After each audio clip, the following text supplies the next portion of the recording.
Fiji adalah nama yang seringkali mengingatkan kita pada pantai yang indah dan air yang jernih. Ini adalah negara kepulauan di jantung Samudra Pasifik Selatan. Tapi di balik keindahan seperti kartu pos ini, tersembunyi sejarah yang dalam dan menarik. Ini adalah kisah tentang penduduk asli Fiji, yaitu suku Aitauke. Perjalanan mereka adalah kisah navigasi yang luar biasa, tradisi yang kuat, dan ketahanan yang patut dicontoh. Untuk memahami Fiji saat ini, kita harus melihat kembali ke masa lalu, ke kano-kano pertama yang mendarat di pantai vulkanik ini. Kisah mereka tidak hanya tertulis dalam buku, tetapi juga terbawa dalam lagu-lagu, tarian, dan tanah yang mereka sebut rumah. Asal-usul orang Fiji adalah kisah migrasi yang epik. Diyakini nenek moyang mereka adalah bagian dari ekspansi besar Austronesia. Mereka adalah pelaut ulung yang memulai perjalanan mereka dari Asia Tenggara ribuan tahun lalu. Sekitar 1.500 SM, kelompok yang dikenal sebagai orang Lapita, mencapai pulau-pulau yang sekarang kita sebut Fiji. Mereka adalah pembuat tembikar yang terampil, meninggalkan pecahan keramik berhias khas yang digunakan para arkeolog untuk menelusuri jejak mereka melintasi Pasifik yang luas. Mereka bukan pengembara tanpa tujuan. Mereka adalah perintis berlayar dengan berpedoman pada bintang, arus dan arah terbang burung. Membawa serta budaya, tanaman, dan tekad mereka untuk menemukan rumah baru. Bayangkan keberanian yang dibutuhkan untuk berlayar ke tempat yang tidak diketahui. Kapal mereka adalah kano besar bercadik ganda yang disebut drua, mampu membawa keluarga, ternak, dan perbekalan melintasi bentangan air terbuka yang luas. Perjalanan itu berbahaya, ujian sejati ketahanan manusia dan kejeniusan navigasi. Ketika mereka akhirnya melihat pulau-pulau Fiji yang subur dan bergunung-gunung, pasti terasa seperti tanah yang dijanjikan. Mereka mendirikan pemukiman pertama, membersihkan lahan untuk kebun talas dan ubi mereka, dan memulai proses adaptasi dengan lingkungan baru mereka. Ini adalah awal dari masyarakat Fiji yang unik, perpaduan warisan leluhur mereka, dan kenyataan baru kehidupan pulau. Para pemukim awal ini bukanlah satu kelompok yang homogen.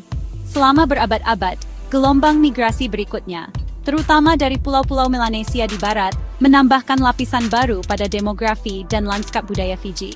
Perpaduan ini menciptakan masyarakat yang beragam dan dinamis. Berbagai kekuasaan kepala suku atau Fanua muncul, masing-masing dengan tradisi dan kesetiaan yang berbeda. Periode ini ditandai oleh kerjasama dan konflik, karena kelompok-kelompok ini berdagang, kawin campur, dan kadang-kadang berperang satu sama lain. Sejarah kompleks pemukiman dan interaksi ini meletakkan dasar bagi budaya yang kaya dan kuat yang akan menyambut orang Eropa pertama berabad-abad kemudian. Kehidupan tradisional Fiji sangat terhubung dengan konsep Fanua dan Lotu.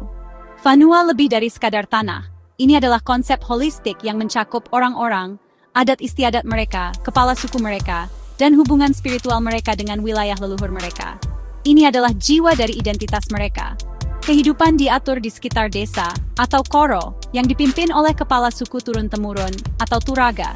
Struktur sosial ini bersifat hierarkis, dengan rasa hormat yang tinggi diberikan kepada para tetua dan pemimpin. Kesetiaan kepada komunitas dan kepala suku adalah yang paling utama, sebuah prinsip yang memastikan kohesi sosial dan kelangsungan hidup selama beberapa generasi. Sistem ini memberikan setiap orang rasa memiliki dan tujuan dalam komunitas. Rutinitas sehari-hari terikat pada ritme alam. Pria biasanya bertanggung jawab untuk memancing, membangun rumah, dan mempertahankan desa. Mereka adalah pengrajin terampil, mengukir segala sesuatu mulai dari gada perang dan mangkuk kapa hingga kano drua laut yang megah. Wanita, di sisi lain, adalah penguasa ranah domestik. Mereka merawat kebun, menanam tanaman pokok seperti talas dan singkong. Mereka juga memiliki keterampilan luar biasa dalam membuat masi, atau kain tapa dari kulit pohon murbei, memukulinya menjadi lembaran halus, dan menghiasinya dengan pola simbolis. Pembagian kerja yang rumit ini memastikan bahwa semua kebutuhan desa terpenuhi secara efisien. Upacara dan ritual adalah inti dari budaya Fiji. Mungkin yang paling terkenal adalah upacara Yakona, atau kava. Yakona adalah minuman yang terbuat dari akar tanaman lada yang dihancurkan, dan memiliki makna budaya yang besar. Ini bukan hanya minuman sosial, ini adalah ritual sakral yang digunakan untuk menyambut tamu, mengikat perjanjian, dan berkomunikasi dengan leluhur. Upacara ini dilakukan dengan khidmat dan protokol yang ketat, memperkuat hierarki sosial dan ikatan komunitas. Berbagi semangkuk yakona berarti berbagi dalam momen saling menghormati dan persahabatan. Sebuah tradisi yang terus berlanjut dengan sangat penting hingga hari ini. Aspek penting lain dari budaya mereka adalah meka, bentuk penceritaan tradisional yang menggabungkan tarian, lagu, dan musik.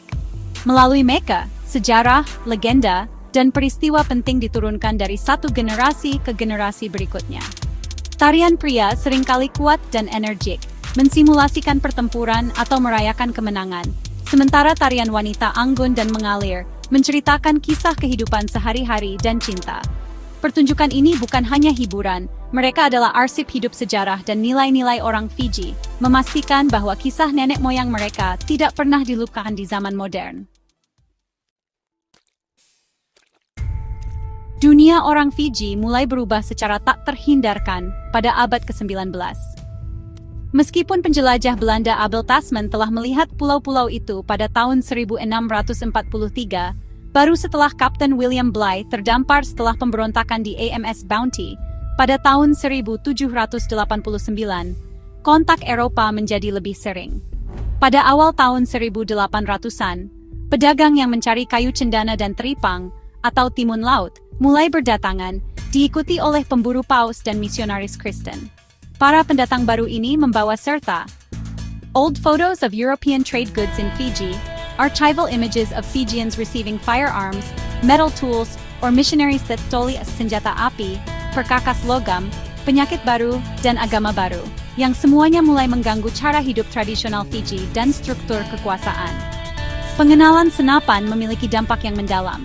Ini mengintensifkan konflik antara berbagai kekuasaan kepala suku Fiji, menyebabkan periode perang yang brutal. Seorang kepala suku yang cerdik dan ambisius dari Pulau Bau, bernama Seru Epenisa Cakobau, dengan terampil menggunakan senjata baru ini dan aliansi dengan orang Eropa untuk mengkonsolidasikan kekuasaannya. Dia akhirnya menyatakan dirinya Tui Fiti, atau Raja Fiji. Namun, pemerintahannya diganggu oleh pemberontakan internal dan hutang yang menumpuk kepada pedagang Amerika. Ketidakstabilan ini ditambah dengan tekanan dari pemukim Eropa yang menginginkan perlindungan kekuatan kolonial, menjadi panggung bagi perubahan monumental dalam takdir Fiji. Menghadapi ancaman intervensi asing dan hutang yang luar biasa, kepala suku Cakobau membuat keputusan penting. Pada tanggal 10 Oktober 1874, dia dan kepala suku terkemuka lainnya secara sukarela menyerahkan pulau-pulau itu kepada Britania Raya. Fiji menjadi koloni mahkota Inggris. Tindakan ini dilihat oleh para kepala suku sebagai cara untuk melindungi rakyat dan tanah mereka agar tidak sepenuhnya dikuasai oleh kekuatan luar. Gubernur Inggris pertama, Sir Arthur Gordon, menerapkan kebijakan untuk menjaga cara hidup Fiji. Dia melarang penjualan tanah Fiji kepada non-Fiji dan memperkuat sistem kepala suku tradisional, menjadikannya bagian dari administrasi kolonial. Namun, kolonialisme Inggris juga membawa perubahan besar. Untuk mendukung industri tebu baru, Inggris membawa pekerja kontrak dari India antara tahun 1879 dan 1916. Ini menciptakan masyarakat multi-etnis baru, menambahkan lapisan kompleks lain pada tatanan sosial Fiji. Meskipun cara hidup asli Fiji dilindungi sampai batas tertentu, ekonomi kolonial dan pengenalan kelompok populasi baru yang besar menciptakan tantangan sosial dan politik baru. Era kolonial, oleh karena itu, adalah pedang bermata dua. Ia menawarkan bentuk perlindungan tetapi juga menabur benih ketegangan di masa depan dan secara fundamental mengubah arah bangsa. Fiji memperoleh kemerdekaannya dari Inggris pada tanggal 10 Oktober 1970, tepat 96 tahun setelah akta penyerahan. Transisi menuju negara berdaulat tidaklah mudah. Tahun-tahun pasca kemerdekaan ditandai oleh ketidakstabilan politik, termasuk beberapa kudeta, yang seringkali dipicu oleh ketegangan antara komunitas pribumi Fiji dan Indo-Fiji mengenai hak atas tanah dan perwakilan politik. Tantangan-tantangan ini telah menguji kemampuan bangsa untuk membentuk identitas yang bersatu dari keragaman budayanya. Namun, di tengah semua itu, semangat rakyat Fiji tetap bertahan, terus-menerus menavigasi arus kompleks dunia modern yang mengglobal. Saat ini, identitas Aitauke adalah permadani yang indah dan kompleks yang ditenun dari tradisi kuno dan pengaruh modern. Sistem desa dan otoritas kepala suku tetap berpengaruh, terutama di daerah pedesaan, bertindak sebagai jaring pengaman sosial dan penjaga nilai-nilai budaya. Vanua terus menjadi pilar utama identitas mereka, menghubungkan mereka dengan tanah dan garis keturunan mereka. Pada saat yang sama, orang Fiji sepenuhnya terlibat dengan abad ke-21. Mereka sangat antusias dengan rugby, olahraga yang telah menjadi simbol kuat kebanggaan dan persatuan nasional di panggung dunia, menyatukan orang-orang dari semua latar belakang. Tradisi masa lalu bukan hanya peninggalan, mereka hidup dan berkembang. Upacara Yakona masih menandai peristiwa penting, mulai dari menyambut tamu di desa hingga menutup kesepakatan bisnis di kota. Seni membuat Masi dan Meka masih dipraktikkan dan dirayakan, memberikan hubungan yang hidup dengan pengetahuan leluhur. Kekristenan yang diperkenalkan oleh misionaris kini sangat terintegrasi ke dalam kehidupan Fiji. Dengan gereja memainkan peran sentral di banyak komunitas, himne-himnenya sering dinyanyikan dengan semangat dan harmoni khas Fiji. Perpaduan antara yang lama dan yang baru ini adalah ciri khas budaya kontemporer mereka. Melihat ke masa depan, rakyat Fiji menghadapi tantangan yang berkelanjutan, termasuk perubahan iklim yang menimbulkan ancaman langsung bagi pulau-pulau dataran rendah mereka, dan kebutuhan untuk menciptakan peluang ekonomi bagi kaum muda mereka. Namun, identitas mereka tetap menjadi kekuatan terbesar mereka. Ini adalah identitas yang berakar pada komunitas, rasa hormat, dan hubungan spiritual yang mendalam dengan rumah mereka. Mereka adalah orang-orang yang telah menjelajahi Pasifik yang luas, melewati badai kolonialisme, dan sekarang menentukan jalan mereka sendiri di dunia modern. Kisah suku Fiji adalah pengingat yang kuat akan ketahanan budaya dan kekuatan abadi semangat manusia.